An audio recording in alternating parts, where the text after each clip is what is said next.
Hey there, I'm Chase. This is TCG Bulk Kings, where every card has value. Today's going to be a little bit more of an advanced topic. Someone's brought to my attention that I haven't done a video about the MassPrice tool that TCGplayer has yet, so I figured I would go ahead and do that today. So this, like I said, is a bit more of an advanced topic. This is not something you can start out with. You don't have access to it when you start. This is one of the features that you gain access to when you sign up for the TCGplayer Pro Seller. If you're on the fence about thinking about that, MassPrice is definitely one of those things that's going to be a key driver of your decision one way or the other, whether or not to join up for Pro Seller. Definitely a very important thing for me to talk about. So I'm not sure why I haven't done it before now, but here I am now. So you've reached level 4. You're trying to figure out if you want to do Pro Seller. Pro Seller does have higher fees. It's 2.5% extra fees on top of what you're already paying. And that pays for your ability to have your Pro Seller website, which I've talked about before. I'll probably talk about again before too long. A page for your access to MassPrice and, various kiosk things that you might be able to use in store, and access to the QuickList software that I've been talking about lately. Between QuickList and MassPrice, these are some really powerful tools. I really like MassPrice. I've been using it for a while. I just haven't talked about it for some reason. What MassPrice is it's an automatic repricing tool so that you can set up various rules, and I'll show you how that works here in a little bit, that will then, on a schedule, go look at your prices and update it based on those rules. The best way, I think, to understand it is for me to show you, so I'm gonna pop it up here on the screen and let you have a look. Alright, so here's what it looks like on my pricing tab. Pricing tab is a tab that will show up for you once you achieve level 4 on TCGplayer. And then some of these other tabs up here, they appear if you sign up for Pro or Direct and things like that. Once you sign up for Pro, then you get this button right here, this MassPrice button. And that is how you get to the tool. You click on that and it opens another tab, and it looks like this. So this has all my rules that I've got set up. And I'm going to go ahead and set up a new rule with you guys right now because I've started to get a bit more Weisschwarz in, and I'm going to start adding that into my inventory soon, so I need to have a rule in place for Weisschwarz. Let's go ahead and create a rule, and you can see how it all works. So you click Create Rule. We're going to adjust selling prices, not buying prices, because you can use this to automate your buy list prices through the TCGplayer buy list, another pro feature. Or it may just be level 4 feature, I'm not sure. Anyway, you get to this, you got a few steps that you go through here to set up your rules. And so the first step is to name it. So this is going to be not any of those. Weisschwarz.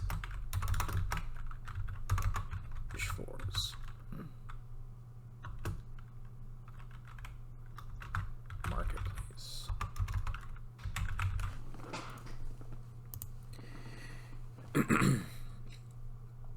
So you can tell it to update which prices, what you have inventory or something, anything you already have a price for.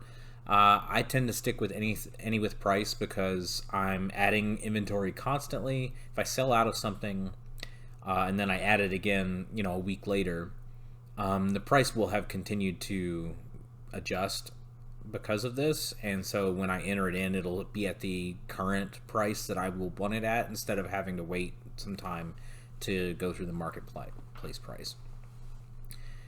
Now we're updating marketplace prices, and the category we want to update is Weisschwarz. Now this list will populate only with stuff, you can't see the list here, but I've got Magic, Pokemon, Weisschwarz, Flesh and Blood, and Lorcana. It will only populate with cards that you have in your store. So if you're wanting to make a rule for something, but you don't have any in your store, it just won't let you, it won't even pop up on here. So we're going to pick Weisschwarz. We're going to go with all groups, all rarities, all printings, all conditions. We're only going to put in near mint conditions, but that's what we're going to do. All languages. And price filter, none. So you could have it set to where it's only going to do, cards of triple rare or above, or only commons and uncommons, or only cards $1 or higher. Things like, lots of different ways you can pick out different things. But I'm going to do this for all my Weisschwarz cards. Now we're going to base prices on, so this is how it's going, what it's going to pick to peg your prices against. So there's no direct for Vice Shores, but you can have it set to look at market price, median price, the low without shipping price, the low with shipping price, so adding in whatever that shipping cost would be, whatever price you currently have set for it, whatever price you have set for it through your pro seller website instead of on the TCGplayer marketplace, and then an average of multiple different items there. So what I like to do, something I've started to do lately, is to do an average, and you pick two different things. So market price is one of them, and the other one I'm going to pick low price without shipping. So it's not going to drop it to the floor no matter what anybody else is picking, and it's not going to sit at a market price that is super high because nobody's bought any for a while, maybe. Or super low. The market price sometimes, especially on slower moving card games, it doesn't reflect the actual current price, but the median price can get skewed because of something that's been sitting in there for 2 years at $10 and it's $1 card now or something like that. So going with the market price, average to the lowest price. And we're not going to modify that up or down. We could change it based either on $1 or on a percent. You can change it either way. You can change it by whatever amount you want on that. I'm just going to leave it at that value for now, and we'll see how that works for me. So then it's going to go to define a minimum. This is where you set your pricing floor. Now for games that are in the direct program, which would be Magic, Pokemon, Yu-Gi-Oh, I have my price floor set to 5 cents. Don't sell anything below 5 cents. Most of the time, the higher rarity cards that you pay a little bit more for, they self-floor themselves higher than that. So like most Pokemon reverse holo foils or holo rares that I would pay 5 cents a piece for, most of them don't go below 9 or 10 cents. Most of them are in the 15 to 25 cents. So not super worried about it accidentally repricing something that I've paid 25 cents for down to 5 cents. For games that are not in the direct program, I tend to set that price to 10 cents. You have lots of different ways you can choose the floor price for your thing. You can peg it to some percentage of market price or dollar off of market price, median price. Same options that you have in the other side. Low price without shipping, low price with shipping, your current price in your store, or a fixed amount, which is the way I do it. So I set 10 cents as my fixed price floor, and then it says you have the option to skip updates that would lower your existing price too much. So yeah, I'll do that. I'll leave that at 50%. So if I have a card that ends up being in there for $1 and then somebody comes in and lists it for 10 cents, it's not going to drop it down to more than 50 cents. If it would drop it that much, then it just skips the update. And so I'm not beholden to somebody trying to manipulate the market and dipping my prices super low, and somebody ends up buying my card for less than they ought to. And then continue, and then we're going to get to here, and this is where you're checking over everything.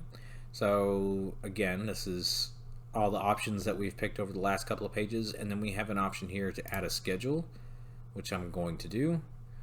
You can set this however you want. You can have it run once a week. You can have it run on all days.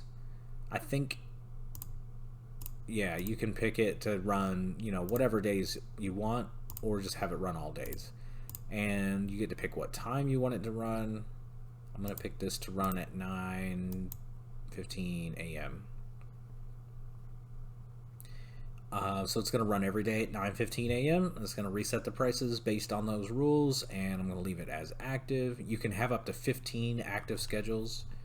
You can, maybe we should rename this Vaishvaz. Okay, so here we are back. So you can have up to 15 scheduled rules. You can make more rules, I believe, than that, but they can't be automatically scheduled. You would have to go in and run them manually. So we're going to save that, and that creates the rule for us. So here it is. I don't know why I didn't update the name. Save and close. So it's set. It's going to run tomorrow at 9:15 a.m. We can look here at what it looks like when a rule runs. Say I ran this Lorcana rule this morning because it automatically did. It redid. There are 49 total Lorcana prices that it changed, that it looked at. It increased 14 prices and it didn't change any others. So we can actually go in and look at that in the message log, Lorcana TCGplayer store view. So it will let you know what all prices you changed and everything too. So it raised these prices. So it raised Maui Demigod from 10 cents to 11 cents. Donald Duck Musketeer from 10 cents to 12 cents. Hades went up 5 cents here. You know, Mother Gothel went from 39 to 52. Now these may be cards that I have in stock. They may be cards that I no longer have in stock. It doesn't check that because I had it not do only my inventory, but anything that I have a current price for. So if I get 10 Mother Gothels in, I can drop them in and they're at the correct current price instead of having to wait a day for it to switch from the market price to this price. So what I'm talking about with that is that here on the pricing tab, say I was going to add in a bunch of Vivid Voltage cards. Voltage, here we go. So what I would do is I would have it pull up Vivid Voltage, all the near mint. So I now have the full checklist of Vivid Voltage cards here in alphabetical order, and I would alphabetize my cards by hand. And I would, what I would do before is I would work down this list card by card and type in, okay, I've got 2 Aegis Slash V's, I've got 92 Alchremies, I've got 1 Alistair, I've got 1 Aromatic Grass Energy, and so I would just add them in to these here and just click a button to set the price equal to the market price. Just because I've got a rule, it's going to update the prices for me right away or next morning, or I could go into MassPrice and if I needed it to set the prices quickly instead of waiting a whole day, then I could go into MassPrice and manually run that rule, and it would just do it, and that's fine. But what I would used to do is I would go in and do before I had MassPrices, I would work down this list. And anytime I got to something I already have one of or any of, and even if I didn't already have cards that, so this Aromatic Grass Energy, say I was working down the list and I didn't have any Aromatic Grass Energy, but I'm about to pass this on the list as I'm working down the list, I would just double check the price and make sure it makes sense. Same with Aracuda, and then B. Oh, I got 12 Bs, and I'm gonna change the price to 10 cents instead of 8 cents. And that's how I would update my prices, only when I'm adding in new inventory to that set.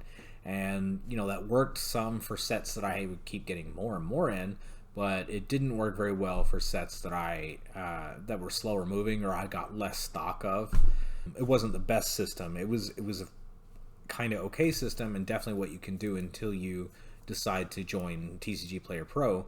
But it was the MassPrice definitely was a lot better. That's pretty much it. There's not a whole lot to it. You kind of have to just play around with the rules some and get your hands on it, because it's not necessarily, I've seen some people struggle with the intuitiveness of it. So yeah, again, that's pretty much it. There's not a whole lot really to talk about here. You get in there, you mess with the rules, you get something that works for you. It works great. You can, I used to have separate rules again for every different rarity, and then I ran out of scheduled rules, so I had to make it less complicated. But yeah, the tool works really good. Like I said, it's one of the big things that's actually important when just trying to decide whether to go for TCGplayer Pro or not. Like the 2.5% fees is, especially at the bulk end, where that may add a penny onto your fee, onto your card fee or not. It's really worth it in my opinion. But if you're only going to manage a 500 card inventory because you're only dealing with high end, you could easily, much more easily, manually price those, or maybe you sell through them so quickly that you don't have to reprice them. So it, you know, it may not be as important to you. But if you're going to handle a large inventory, a diverse inventory, then I think the MassPrice tool is a super important tool to use. Let me know if you have any thoughts on that. If you have any questions, feel free to comment, like, share. Go ahead and subscribe if you want to see more stuff like this. Lets me know this is something you're interested in. If you want to see a video about how I'm using TCGplayer's quick list software to add a lot more inventory to my store, then check out the video up right above me here, or the one over this way if you want to see something else that's interesting for you.